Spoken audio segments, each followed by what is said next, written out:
Hello YouTube Vintage Stereo Restorers. Believe it or not, I have another Kenwood KA2000 on the bench. Boy, they must have sold a lot of these back in the day. And I find them all in similar condition. Sometimes a blown channel, usually working, but noisy, scratchy controls, things like that. And you fix the obvious things, like taking out the tone control board, change the electrolytics on it. If it has C458, somebody's already changed them. I thought this was all original, but I noticed now there's 4 transistors changed. And I would say by the age of the transistors, late 70s. But they're not noisy, and they're actually not known to be noisy, so I'm not going to worry about that. What I'm kind of talking about right now are some of the little extra things that you do when you're doing a restoration. And there's this human compulsion to cut corners, and everybody has that to some degree, because you kind of think, oh, it's going to be hours and hours, I'd rather be doing whatever. Tell me I'm wrong on that. Anyway, what you need to do is think about, do I want to take this apart again in the future, and apart again, and apart again? There's some things that while you have it apart wouldn't be a bad idea to fix. And one thing I'm going to talk about are these little jewels for the power light. Now, I've seen these all over the place on vintage equipment, on different brands. And basically it's a metal collar and a plastic piece, red plastic piece, and a clip on the back. Now, this one is lucky to be here after over 50 years. Many of them are missing, or parts of them have fallen inside, whatever. This one's intact. Well, should I leave it alone? Here's what I find. You do a little bit of cleaning to freshen up the faceplate. Next thing, the jewel's broken, or the clip falls off. It doesn't take much. This is one of these little things you can do when you have the faceplate off to make sure that this stays for the foreseeable future. What I find actually works well is Elmer's clear school glue. I know you're thinking metal. It works.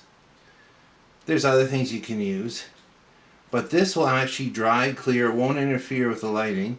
And I just sort of put it around the clip on top of the jewel, and just put it to the side while I'm working on other stuff, so that by the time I put it back on, it's dry.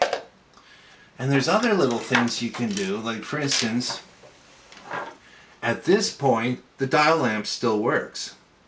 Well, it's actually not a bad, oh, look at that. I don't know if anybody noticed that on a lot of vintage units. And by the way, that little jewel appears on a lot of Kenwoods for the stereo light. Here's the little piece of foam. I hope you can see this. Fell right out. Now it's stuck on top of the controls. It'll make its way. There we go. Come on.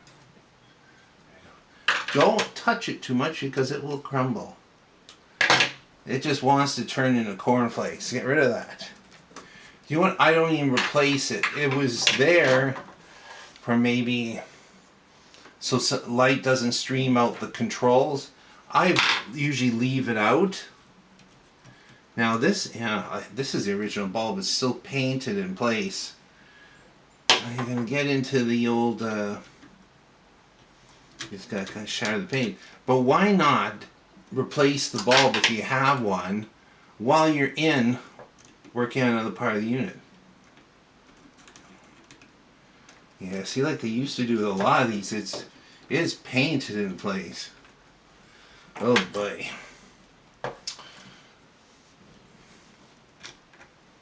Oh, the lamp broke. That would explain why it flickered.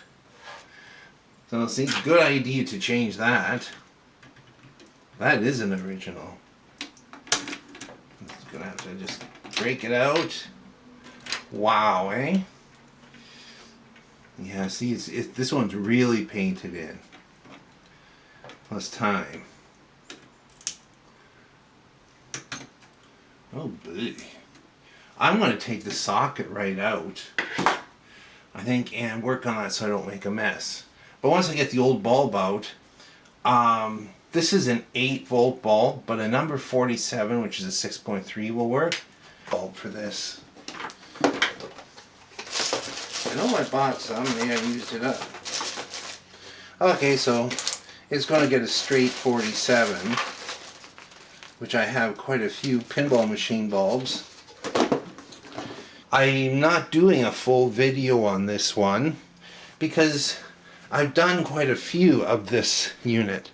But I thought if anything comes up that would be of interest, and I did stuff these two caps because I had caps that would fit really easily in there. And one thing I've started doing a little while ago is putting labels on the restuffed caps of what's actually in there so people know that, hey, this is not the original.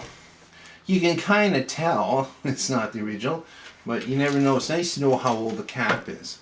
Anyway, thanks for watching and listening.